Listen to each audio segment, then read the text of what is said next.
Assalamualaikum warahmatullahi wabarakatuh. Perkenalkan, nama saya Antono Lisbiantoro dari kelas TE2A, Politeknik Negeri Cilacap. Di sini saya akan menjelaskan reliability atau keandalan.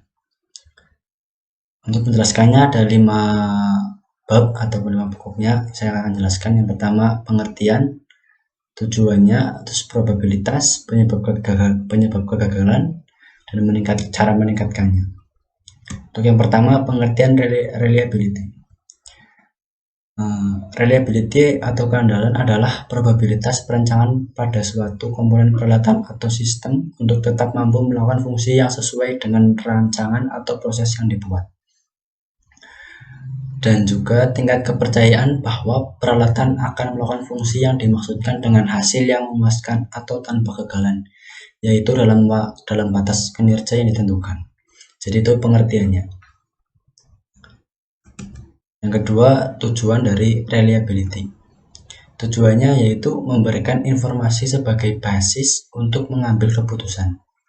Selain itu, teori reliability dapat digunakan untuk memprediksi kapan suatu suku cadang pada suatu mesin akan mengalami kerusakan sehingga dapat menentukan kapan harus melakukan perawatan, penggantian, dan penyediaan komponen.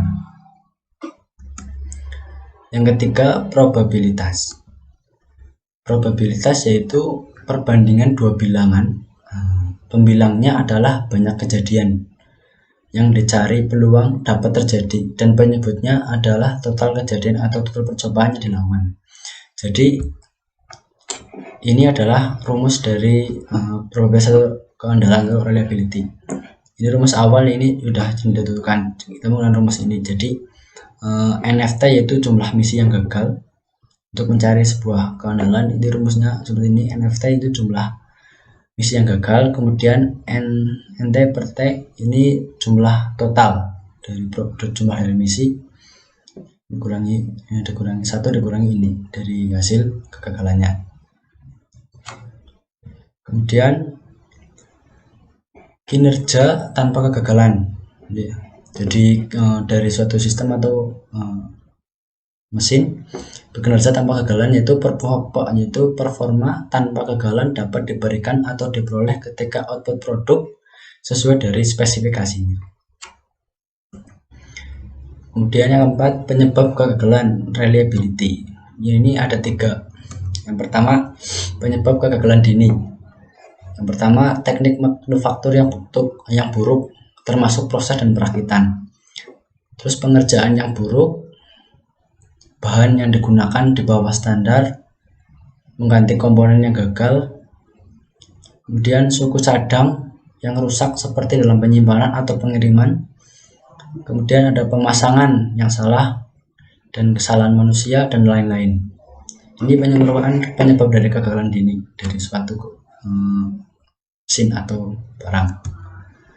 Kedua, kemungkinan penyebab kegagalan. Yang pertama, faktor keamanan yang dirancang tidak mencukupi. Kemudian barang yang cacat atau komponen yang cacat yang lolos dari pemantauan atau pengecekan.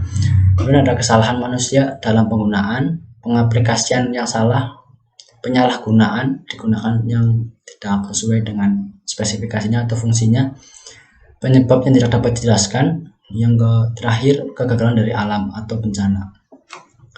Kemudian ada penyebab kegagalan keausan, yaitu yang pertama penuaan atau umur, kemudian penurunan kekuatan, terus kelelahan karena sering beroperasi atau lama beroperasi, kemudian korosi, mungkin karena kurang dari pemeliharaan, kemudian kerusakan mekanis atau hidrolik, terus pemeliharaan yang buruk, umur komponen yang pendek atau umur peralatan yang pendek. Kemudian yang kelima, cara meningkatkan dari reliability. Cara meningkatkannya yang pertama, mengidentifikasi faktor-faktor yang mempengaruhi tingkat tekanan maksimum seperti faktor penekanan konsentrasi, faktor beban statis dan dinamis, penekanan terhadap hasil pabrikasi, dan perlakuan panas, faktor penekanan lingkungan dan lainnya.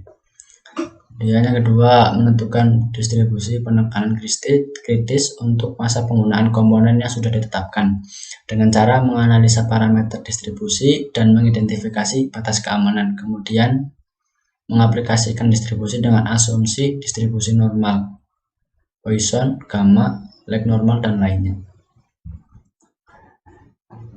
Sekian presentasi dari saya, kurang lebihnya mohon maaf. Terima kasih. Wassalamualaikum warahmatullahi wabarakatuh.